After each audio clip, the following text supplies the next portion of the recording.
تمام دیکھنے اور سننے والے ہماری پیاری پیاری دوستوں کو السلام علیکم ورحمۃ اللہ وبرکاتہ۔ پیارے دوستوں، آج ہم آپ سبھی کو بابری مسجد کے حوالے سے ایک بابری مسجد کا کرشمہ سنانے والے ہیں۔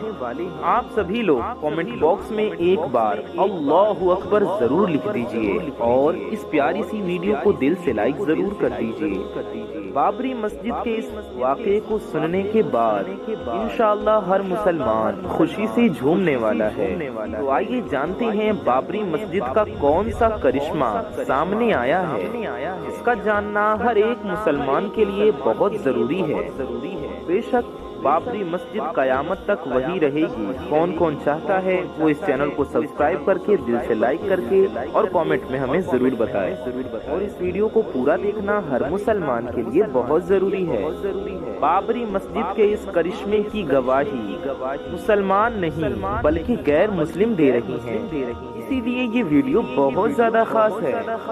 میرے پیارے دوستوں، ہم آپ کو شروعات سے بتاتے ہیں کہ بابری مسجد کیسے بنی اور پھر کیا کیا حادثے پیش آئے اور اسی بیچ کیا کیا دیکھنے کو ملا، اور آپ سبھی کو بتا دیں کہ بابری مسجد کی جو تعمیر ہوئی وہ 1527 میں ہوئی تھی۔ میرے پیارے دوستوں، بابری مسجد لگاتار 465 سال اپنی جگہ پر کھڑی رہی، قائم رہی، یقیناً برقرار رہی، لیکن 1992 میں کچھ راج نیتا اپنی سیٹ کو گرم کرنا چاہتے تھے۔ اسی بنیاد پر بابری مسجد کو شہید کروا دیا، جس کی وجہ سے نہ جانے کتنا بڑا نقصان دیکھنے کو ملا۔ یہ ہم سبھی جانتے ہیں کہ بڑے بڑے حادثے دیکھنے کو ملے ہیں جن کو دیکھ کر یقیناً روح کانپ جاتی ہے۔ میرے پیارے دوستوں، وہ جو راج نیتا تھے انہوں نے اپنی سیٹ کو گرم کرنے کے لیے بابری مسجد کو نعوذ باللہ شہید کروا دیا تھا، لیکن ان کے اس غلطی کی وجہ سے نہ جانے کتنے معصوم بچوں کی جانیں چلی گئیں، جو کہ بڑے افسوس کی بات ہے۔ میرے پیارے دوستوں، اگر بابری مسجد کے حوالے سے بات کی جائے، اگر اتہاس میں کوئی اتنا بڑا اور لمبا کیس چلا ہے تو یقیناً نظر میں جو آتا ہے وہ بابری مسجد کا ہی کیس ہے۔ اور میرے پیارے دوستوں، میرے بھائیوں، میری ماؤں بہنوں، آخر کار 2019 میں اس کا فیصلہ آ ہی گیا تھا۔ تو جیسا کہ آپ سبھی جانتے ہیں کہ بابری مسجد کی جو زمین تھی وہ ہندو سنگٹھن کو دے دی گئی تھی۔ اس کے علاوہ بابری مسجد کی جگہ پر 5 ایکڑ زمین دی گئی تھی۔ مسلمانوں کے لیے ایودھیا میں 5 ایکڑ زمین دی، جہاں پر مسلمان چاہیں تو مسجد بنائیں یا پھر کچھ اور بنائیں۔ میرے پیارے دوستوں، میرے بھائیوں، میری ماؤں بہنوں، اس 5 ایکڑ زمین کو لے کر کوئی بھی مسلمان خوش نہیں تھا، لیکن سپریم کورٹ کا جو فیصلہ تھا اس فیصلے کو مانتے ہوئے انہوں نے اس زمین کو قبول کر لیا۔ اور میں آپ کو بتا دوں کہ اس 5 ایکڑ زمین کے اوپر ہاسپٹل بھی بننے جا رہا ہے، ساتھ ہی ساتھ ایک مسجد بھی بننے جا رہی ہے۔ اب ہم کرشمہ کے حوالے سے بات کر لیتے ہیں، جو کہ ایک بہت ہی بڑا کرشمہ تھا اور وہ دیکھنے کو ملا ہے ایودھیا کے اندر، یعنی کہ اس جگہ جہاں بابری مسجد کو شہید کیا گیا تھا، اسی سرزمین کے اوپر جہاں پر مسجد تھی۔ میرے پیارے دوستوں، یہ راز سامنے نہیں آتا اگر بابری مسجد شہید نہیں ہوتی تو۔ لگاتار 465 سالوں سے جس جگہ پر بابری مسجد کھڑی ہوئی تھی وہ جگہ کوئی معمولی جگہ نہیں تھی، یعنی کہ میرے پیارے دوستوں، میرے بھائیوں، میری ماؤں بہنوں، بابری مسجد کی جگہ پر مندر بنانے کے لیے اس جگہ کی کھدائی کی گئی۔ میرے پیارے دوستوں، 200 فیٹ کی گہرائی پہ ایک ندی سامنے آئی ہے، یعنی کہ بابری مسجد کی تعمیر کے اندر کوئی آدھونک ٹیکنالوجی کا استعمال نہیں کیا گیا تھا۔ نیچے ندی ہونے کے باوجود، ریتیلی زمین ہونے کے باوجود، اس کے اوپر لگاتار 465 سالوں سے بابری مسجد وہیں پر کھڑی تھی۔ بے شک یہ اللہ کا ایک بہت ہی بڑا کرشمہ ہے۔ میرے پیارے دوستوں، جب رام مندر کی تعمیر کے لیے اس جگہ کی کھدائی کی گئی تاکہ زیادہ زمین کے نیچے پلر ڈال سکیں، جس کی وجہ سے رام مندر کی جو بنیاد ہو وہ مضبوط ہو سکے، جس کی بنیاد پر رام مندر سالوں سال کھڑا رہ سکے۔ لیکن جب بابری مسجد کے نیچے کی کھدائی کی گئی تو معلوم یہ پڑا اس کے نیچے پلر بھی کھڑے نہیں ہو سکتے، یعنی کہ میرے پیارے دوستوں، ریتیلی زمین ہونے کی وجہ سے اور ندی ہونے کی وجہ سے اگر پلر کھڑے کیے جائیں تو وہ دھس جائیں گے اور آخرکار ان لوگوں کو کام روکنا ہی پڑ گیا۔ دوستوں، یہ باتیں میں اپنی طرف سے آپ کو بنا کر نہیں بتا رہا ہوں۔ ہو سکتا ہے کہ کچھ لوگ یہ کہیں گے کہ آپ نے کچھ پروف نہیں دکھایا۔ میرے پیارے دوستوں، اس خبر کو NDTV نیوز چینل کے اوپر دکھایا گیا تھا، اس کے علاوہ بہت سارے نیوز چینلز کے اوپر دکھایا گیا تھا۔ یہ دکھایا گیا ہے کہ یہ چیز رام مندر کا کام رک چکا ہے صرف اس وجہ سے کہ جس جگہ پر بابری مسجد تھی اس کے نیچے ریتیلی زمین ہے، ندی ہے، اس کی وجہ سے پلر کھڑے نہیں ہو پا رہے ہیں۔ تو میرے پیارے دوستوں، یہ بات سامنے آنے کے بعد وہاں جتنے بھی لوگ موجود تھے، جتنے بھی انجینئرز موجود تھے، وہ سبھی کے سبھی دنگ رہ گئے اور وہ یقیناً پریشان ہو کر رہ گئے کہ جس کی وجہ سے انہیں کام روکنا پڑ گیا۔ اور میرے پیارے دوستوں، دنیا بھر سے بڑے بڑے انجینئرز آ رہے تھے رام مندر کی تعمیر کے لیے، لیکن جب یہ بڑی پریشانی سامنے آئی تو یقیناً ہر کوئی پریشان ہے کہ کیسے زمین کے نیچے پلیٹ ڈالی جائے کہ جس کی وجہ سے رام مندر کی جو بنیاد ہے وہ مضبوط ہو سکے۔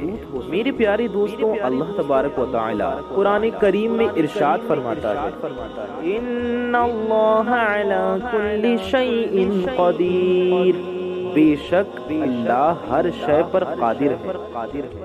جی بے شک ہر مسلمان کا یہ ایمان ہے کہ اللہ تعالیٰ ہر شے پر قدرت رکھتا ہے، وہ جو چاہے کرے، اس کے لیے کچھ بھی ناممکن نہیں، اور وہ جو کرتا ہے وہ یقیناً بہتر ہی کرتا ہے۔ میرے پیارے دوستوں، سوچنے والی بات تو یہ ہے بابری مسجد جس جگہ پر کھڑی ہے اس کے نیچے ندی گزر رہی ہے۔ میرے پیارے دوستوں، بے شک یہ قدرت کا ایک بہت ہی بڑا کرشمہ ہے۔ بے شک ندی کے اوپر جو بابری مسجد تھی وہ 465 سالوں تک برقرار رہی۔ اگر اس کو شہید نہ کیا جاتا تو وہ بے شک ہزاروں سالوں تک ویسے ہی رہتی۔ جو ہوا وہ اچھا نہیں ہوا۔ حیرانی کی بات تو یہ ہے کہ ایک ندی کے اوپر لگاتار 465 سال بابری مسجد وہاں راج کر رہی تھی، لیکن اس کو کچھ نہیں ہوا۔ لیکن جب اس جگہ پر رام مندر بنانے کی بات آئی تو بڑی پریشانی سامنے آ رہی تھی۔ اللہ جانے اس کا کیا مطلب ہو سکتا تھا، لیکن جو خبر سامنے آئی تھی، جو کرشمہ سامنے آیا تھا، وہ مجھے لگا کہ آپ سے ضرور بتانا چاہیے۔ اور اس چیز کی گواہی مسلمان نہیں دے رہے تھے، بلکہ اس چیز کی گواہی تو غیر مسلم بھی دے رہے تھے، اور یہ بات کہہ رہے تھے کہ اگر 100 فیٹ سے اوپر بھی پلر لگایا جائے مضبوطی کے لیے تو وہ جو پلیٹ ہے وہ دھس سکتی ہے۔ تو میرے پیارے دوستوں، یہ قدرت کا کرشمہ نہیں تو اور کیا ہے؟ بابری مسجد کا کرشمہ نہیں ہے تو پھر کیا ہے؟ اس کو ہم کیا سمجھے؟ میرے پیارے دوستوں، بابری مسجد کے حوالے سے جو کرشمہ تھا، جو واقعہ تھا، وہ میں نے آپ کو بتا دیا، لیکن میں آپ سے ایک بات اور کہنا چاہوں گا کہ جسے جاننا ہر ایک مسلمان کے لیے بے حد ضروری ہے، اور اس پر عمل کرنا بھی ہر ایک مسلمان کے لیے بہت زیادہ ضروری ہے۔ میرے پیارے دوستوں، ہم بابری مسجد کرتے رہتے ہیں، لیکن ہمارے محلوں کے اندر جو مساجد ہیں، جو مسجدیں ہیں، وہ ویران ہو رہی ہیں۔ اگر ہم جا کر اپنے گاؤں کی، اپنے محلوں کی مسجدوں کو دیکھیں، 1 سے 2، 2 سے 3، 3 سے 4، 4 سے 5 صفحے ہی دیکھنے کو ملیں گی۔ بے شک نماز تو یقیناً ہر مسلمان پر فرض ہے، ہونا تو یہ چاہیے تھا کہ پوری مسجد مسجد نمازیوں سے بھری رہے جیسے جمعے کے دن بھری رہتی ہے۔ ایک وقت کی نماز بھی یقیناً معاف نہیں ہے، لیکن اس کے باوجود ہمارے محلے کے اندر جو مسجد ہوتی ہے پانچوں ٹائم ویران رہتی ہے۔ کبھی کبھی تو امام کے علاوہ ایک دو لوگ ہی نماز پڑھنے والے ہوتے ہیں، ایک یا دو صفیں نظر آتی ہیں۔ میرے پیارے دوستوں، جمعے کے دن جو پوری مسجد بھری نظر آتی ہے اور یہاں تک کہ جو باہر راستے ہوتے ہیں وہ جام نظر آتے ہیں، جو تعداد جمعے کے دن رہتی ہے وہی تعداد اگر جمعے کے دن نماز پڑھنے کے لیے ہوتی، روزانہ نماز پڑھنے کے لیے ہوتی، تو میرے پیارے دوستوں بابری مسجد شہید نہیں ہوتی، کیونکہ میرے پیارے دوستوں بابری مسجد میں جب آخری بار نماز پڑھی گئی وہ 1949 میں پڑھی گئی تھی، اور تب سے لے کر 1992 تک کوئی نماز نہیں پڑھی گئی تھی۔ ویڈیو پسند آنے پر نہ صرف ویڈیو کو لائک کریں بلکہ اپنے تمام دوستوں میں، رشتہ داروں میں، اپنے قریبی لوگوں کے ساتھ ضرور شیئر کریں، اور بابری مسجد سے محبت کرتے ہیں تو دل سے اس ویڈیو کو ایک لائک ضرور کر دیں، اور ہماری اس پیاری سی یوٹیوب چینل کو سبسکرائب کر کے بیل آئیکن ضرور دبا دیں اور ہم سے جڑ جائیں۔ پیارے دوستوں، جب انسان کا وقت بدلتا ہے تو اللہ تعالیٰ فقیر کو بادشاہ اور بادشاہ کو فقیر بنا دیتا ہے۔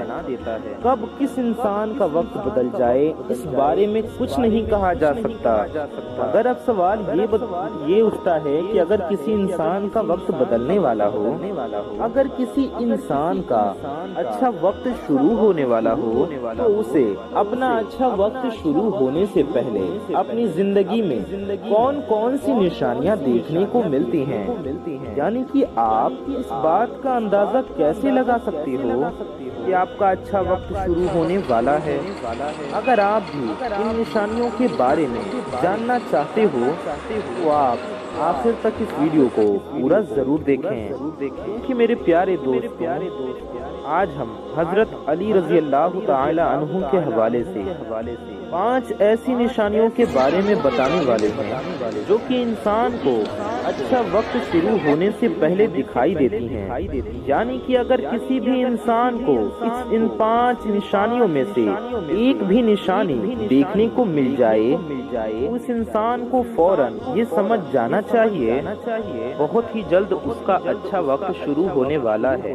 بس آپ سب سے ایک چھوٹی سی گزارش ہے کہ اس ویڈیو کو دل سے لائک کر کے اپنے تمام دوستوں میں ضرور شیئر کریں تاکہ تمام لوگ باتوں کو جان سکیں۔ تو آئیے یہ پیاری ویڈیو شروع کرتے ہیں۔ ایک مرتبہ ایک شخص حضرت علی رضی اللہ تعالی عنہ کی بارگاہ میں حاضر ہوا اور دستے ادب جوڑ کر نہایت ادب کے ساتھ عرض کرنے لگا، یا علی، کوئی انسان پہلے یہ کیسے جان سکتا ہے کہ اس کا اچھا وقت شروع ہونے والا ہے؟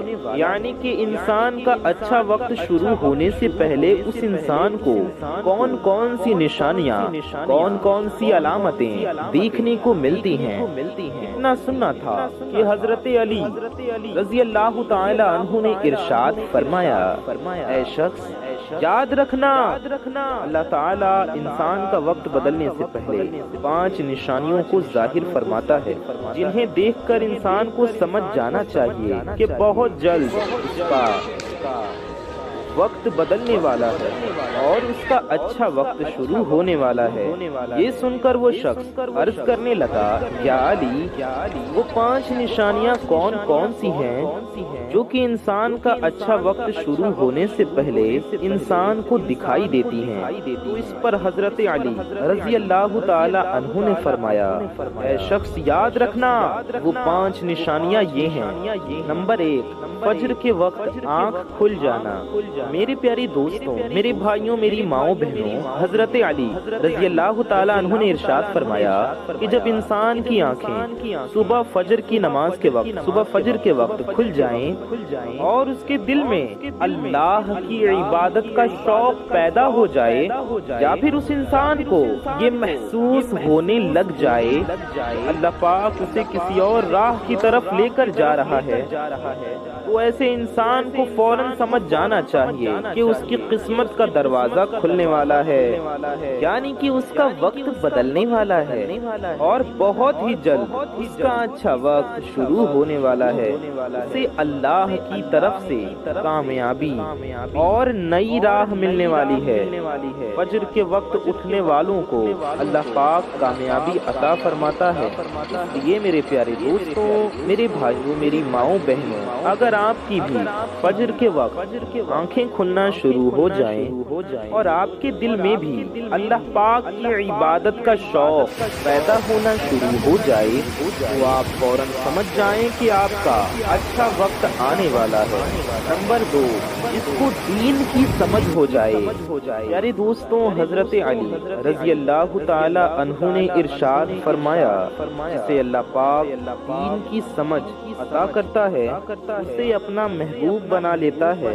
یاد رکھنا کہ میں نے اللہ کے رسول صلی اللہ تعالی علیہ وآلہ وسلم سے سنا ہے کہ اللہ تعالی دنیا تو سب کو عطا کرتا ہے، لیکن دین کی سمجھ اللہ پاک اسے ہی عطا کرتا ہے جو کہ اللہ کا محبوب بندہ بن جاتا ہے۔ پھر ایسے شخص کے اندر اللہ پاک کی محبت، رسول اللہ کی محبت، ولیوں کی محبت اور قرآن پاک کی تلاوت کا شوق، عبادت کا شوق بڑھ جاتا ہے، پیدا ہو جاتی ہے۔ اے شخص یاد رکھنا، یہی وہ چیز ہے، یہی اس بات کی نشانی ہے جس سے کوئی بھی انسان یہ اندازہ لگا سکتا ہے کہ اس کا وقت بدلنے والا ہے اور اس کا اچھا وقت شروع ہونے والا ہے۔ نمبر 3، جو کہ آزمائشوں میں صبر کرنے لگ جائیں۔ میرے پیارے دوستوں، میرے بھائیوں، میری ماؤں بہنوں، حضرت علی رضی اللہ تعالی عنہ نے ارشاد فرمایا، اللہ پاک جسے اپنا محبوب بندہ بناتا ہے اسے تھوڑی آزمائشوں میں بھی ڈال دیتا ہے۔ اللہ تعالیٰ جب کسی انسان کو اپنا پیارا بناتا ہے تو اس کی تھوڑی سی آزمائش بھی کرتا ہے۔ بے شک اللہ پاک ہر شے جانتا ہے، ہر چیز اس کے علم میں ہے، تو یہ بندے کو آزماتا ہے کہ میرا بندہ میرے فیصلے پر راضی ہے یا نہیں۔ یاد رکھنا، جو اللہ کے فیصلوں پر راضی ہو جائے اللہ پاک اسے دنیا میں بھی راضی کرتا ہے اور آخرت میں بھی راضی کرتا ہے۔ اور جو اس وقت شیطان کی باتوں میں آ جائے اور نعوذ باللہ یہ سوچنے لگ جائے کہ میرے ساتھ میں ایسا کیوں ہو رہا ہے، یہ کیوں ہو رہا ہے، میں تو بڑا نیک انسان ہوں، میں نماز بھی پڑھتا ہوں، اللہ پاک کی عبادت بھی کرتا ہوں، پھر بھی مجھے یہ پریشانیاں کیوں آ رہی ہیں۔ بہت سے لوگ دکھ اور مصیبت میں، آزمائش میں ایسا ہی سوچتے ہیں، الا ماشاء اللہ، ایسا ہرگز نہیں سوچنا چاہیے، اور نہ شکری کے الفاظ، شکوے کے الفاظ زبان پر ہرگز نہیں آنے چاہیے۔ میرے پیارے دوستوں، میری ماؤں بہنوں، آپ سب یاد رکھیے، کسی بھی مسلمان کو ایسا ہرگز نہیں سوچنا چاہیے، ہمیشہ اللہ پاک کے فیصلوں پر راضی رہنا چاہیے اور یہ یاد رکھنا چاہیے کہ اللہ جو بھی کرتا ہے وہ بہتر ہے۔ ایک مرتبہ حضرت سیدنا بلال رضی اللہ تعالی عنہ سے کسی نے پوچھا، اے بلال، تم تو بڑی توحید کی باتیں کرتے ہو، پھر تمہیں اتنی بری طریقے سے مار کیوں پڑی؟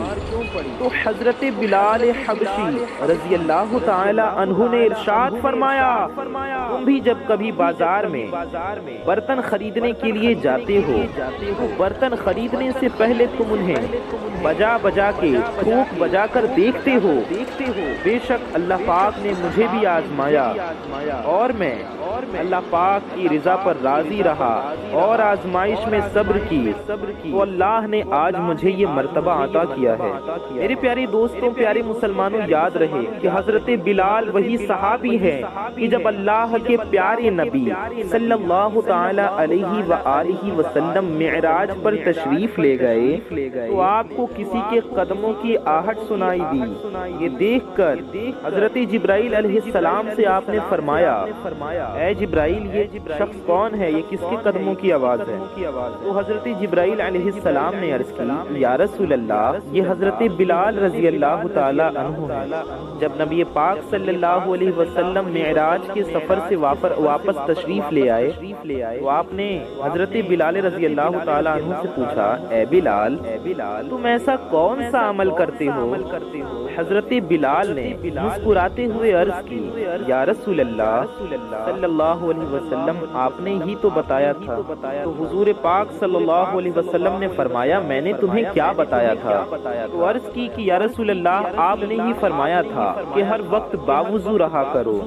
تو میں ہر وقت وضو کی حالت میں رہتا ہوں، اور جب بھی میں بے وضو ہو جاتا ہوں تو فوراً وضو کر لیتا ہوں، اور جب وضو کرتا ہوں تو 2 رکعت نفل نماز بھی ادا کر لیتا ہوں۔ میرے پیارے دوستوں، یہ وہ صحابی ہیں جو چلتے زمین پر ہیں اور ان کے قدموں کی آواز جنت تک سنائی دیتی ہے۔ یاد رکھنا، آزمائش اور پریشانی آنا بھی اللہ پاک کے راضی ہونے کی ایک نشانی ہے۔ پریشانی میں بس ایک بات یاد رکھو کہ اللہ پاک اپنے پیاروں کو ہی آزماتا ہے۔ نمبر 4، چہرے پر رونق کا آ جانا۔ میرے پیارے دوستوں، حضرت علی رضی اللہ تعالی عنہ نے فرمایا، جس انسان کے چہرے پر رونق آنا شروع ہو جائے تو اسے یہ سمجھ جانا چاہیے کہ بہت ہی جلد اس کا وقت بدلنے والا ہے اور اس کا اچھا وقت شروع ہونے والا ہے۔ جس انسان کو اللہ پاک اپنا پیارا بناتا ہے، اس کے چہرے پر رونق آنا شروع ہو جاتی ہے۔ دنیا کے سامنے ہر وقت اپنی خوشی کا اظہار کرتا ہے، یعنی کہ وہ ہر وقت خوش رہتا ہے، اور صرف یہی نہیں بلکہ ایسا لگنا شروع ہو جاتا ہے کہ دنیا میں اس شخص سے زیادہ سکون اور وقار والا کوئی نہیں ہے۔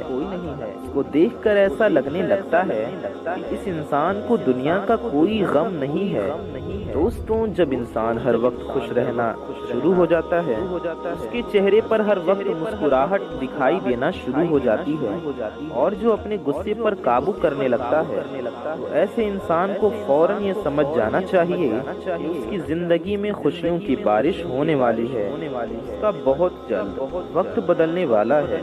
اور پھر ایسا انسان جس بھی چیز کے بارے میں سوچتا ہے، اللہ پاک سے خوب زیادہ عطا فرماتا ہے۔ نمبر 5، جس کے خرچے میں کمی آ جائے۔ میرے پیارے دوستوں، حضرت علی رضی اللہ تعالی عنہ نے ارشاد فرمایا، انسان کے خرچے میں کمی آنے لگ جائے اور اس کے رزق میں برکت ہونا شروع ہو جائے تو اسے یہ سمجھ جانا چاہیے کہ اس کا وقت بہت جلد بدلنے والا ہے، اس کا برا وقت جانے والا ہے اور اچھا وقت آنے والا ہے۔ پھر ایسے انسان کی حلال کمائی میں برکت ہونی شروع ہو جاتی ہے، پھر چاہے وہ لوگوں پر کتنا ہی خرچ کیوں نہ کرے، کبھی اس کے مال و دولت میں کمی نہیں آتی ہے۔ اے شخص، یہ بھی یاد رکھنا کہ جس انسان کا دل روشن ہو جاتا ہے، یعنی کہ جو شخص صرف اللہ پاک سے ہی امید رکھتا ہے، اس کے پاس کچھ ہو یا نہ ہو، وہ کبھی بھی اللہ پاک سے شکوہ شکایت ناشکری نہیں کرتا، اور جو یہ کہتا ہے کہ اللہ پاک جو بھی کرتا ہے وہ بہتر کرتا ہے، ایسے بندے سے اللہ پیار کرتا ہے۔ میری پیاری دوستوں، جیسے ہی چناؤ نزدیک آتے تھے تو بابری مسجد کا معاملہ سرخیوں میں آیا کرتا تھا۔ کچھ لوگ یہ کہتے ہیں کہ یہاں مندر تھا۔ آج ہم آپ کو بابری مسجد کا سچ بتانے والے ہیں۔ اس ویڈیو کو آپ سب آخر تک ضرور دیکھیں، آپ خود ہی سمجھ جائیں گے کہ مسجد کی سچائی کیا ہے۔ میرے پیارے دوستوں، آئیے شروع کرتے ہیں۔ بابری مسجد کی تعمیر 1528 میں بابر کے ایک جنرل بابری مسجد کی تعمیر 1528 میں میر بقی نے کی تھی اور وہاں نماز کا سلسلہ شروع کیا تھا۔ بابر نامہ میں مندر کو توڑنے کا کہیں بھی ذکر نہیں ہے، اور اس کے علاوہ یہاں پر مندر ہونے کی کوئی تاریخ، کوئی اتہاس بھی موجود نہیں ہے۔ دوستوں، اس کے علاوہ یہاں پر 1575 میں تلسی داس نے رام چرت مانس لکھی، مگر کسی بھی مندر کو توڑ کر مسجد بنانے کا ذکر یہاں پر بھی نہیں کیا گیا۔ دوستوں، بابر کی برائی کرنے والے اس دور کے گرو نائک نے بھی مندر کا کہیں بھی ذکر نہیں کیا، جبکہ نانک نے جہاں پر بابری مسجد تھی